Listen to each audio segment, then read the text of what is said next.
All right, boys, there is a lot to talk about when it comes to the new Path of Exile expansion as well as Path of Exile 2. I was wrong on a lot of stuff, and I think just about everybody was wrong on a lot of stuff. There's a lot to talk about, but this video is talking about the Chieftain. So when I first saw this ascendancy, I was immediately drawn to two nodes, and that is these nodes up at the top here. Vlako's Storm's Embrace. Modifiers to maximum fire resistance also apply to maximum cold and lightning resistance, and modifiers to fire resistance also apply to cold and lightning resistances at 50% of their value, unaffected by Ignite. This is the first thing I saw. So what this means is that you are going to be able to stack a whole bunch of fire res and a whole bunch of maximum fire res and get all of your resistances, all of your maximum resistances just like that. If you remember previously, there was the jewel that would allow you to stack like your cold resistance or whatever your maximum of one resistance was, all your resistances. This is for fire. So now essentially with these two nodes, you're just going to be able to run Purity of Fire and have like 80 to 90% of everything that you need covered right through there. All max elemental resistances, a bunch of fire res, a bunch of cold res, a bunch of lightning res, all through those. And the thing that comes to mind when I think about that is Righteous Fire. Righteous Fire on a Chieftain, probably going to be pretty good, even if it's just because of these two nodes. But beyond that, when we're talking about specifically Righteous Fire nodes, let's talk about a couple other ones.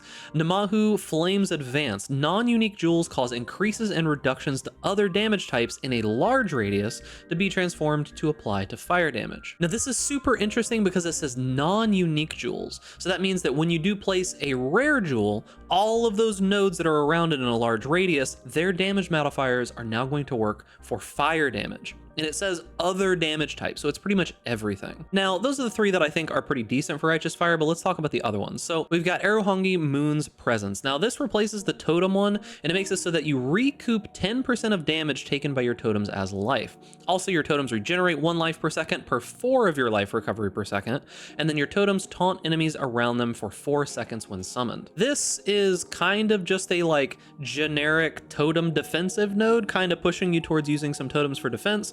You're going to have a lot of life regeneration most likely as like RF and such, so this is pretty insane. You'll be able to like use your totems as like frontline tanks for you if you need. Up here in the top left, we have Hinekora Death's Fury. This is enemies you kill have 5% chance to explode, dealing 500% of their maximum life as fire damage. Now I know that this looks pretty crazy, however, this is a 5% chance to explode. That is a really, really small chance to explode, so it's not as good as it might seem. Typically, 2 points for like a 5% chance to explode is pretty rough, if I'm going to be honest with you. This might be okay for like helping with single target and really dense packs, maybe in like really dense maps, but that's about all that I could really see here. 500% is a lot, but it's 1 out of 20 enemies.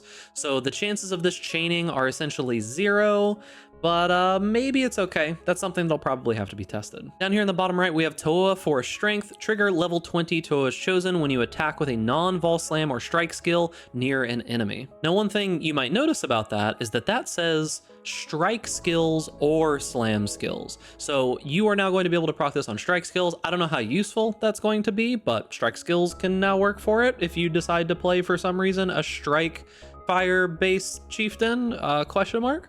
But strike skills do work for that now. And the ones that you can't see, I'll probably like move the picture up or something like that, is going to be Ramako Sun's Light. This is going to make it so that nearby enemies have no fire resistance against damage over time while you are stationary.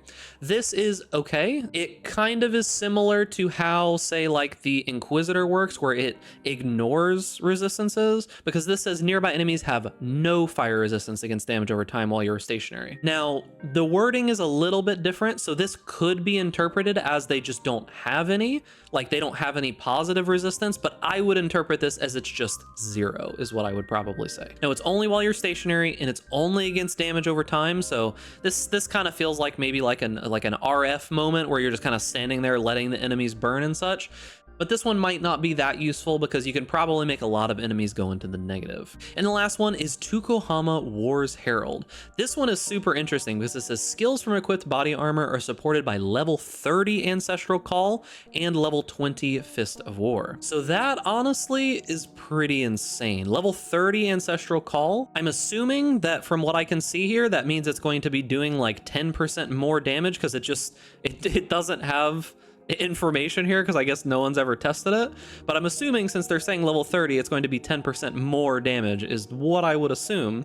So that's going to make it pretty interesting. It's a pretty solid node, but you are going to have to go through Toa for strength. So historically, this node wasn't the greatest, but now a fire-based strike skill is potentially going to be pretty good. I think this opens up a lot of room for some interesting builds potentially. Strikes and such really aren't that great in general, but maybe something can be figured out here with a full extra link, as well as Toa's Chosen be, you know, working with strike skills now. Maybe there's something there. I'm not 100% certain with this, but looks like it could be pretty good. So the Chieftain definitely got a pretty big overhaul. I'm much happier with what the Chieftain is now compared to the nothingness that it was before.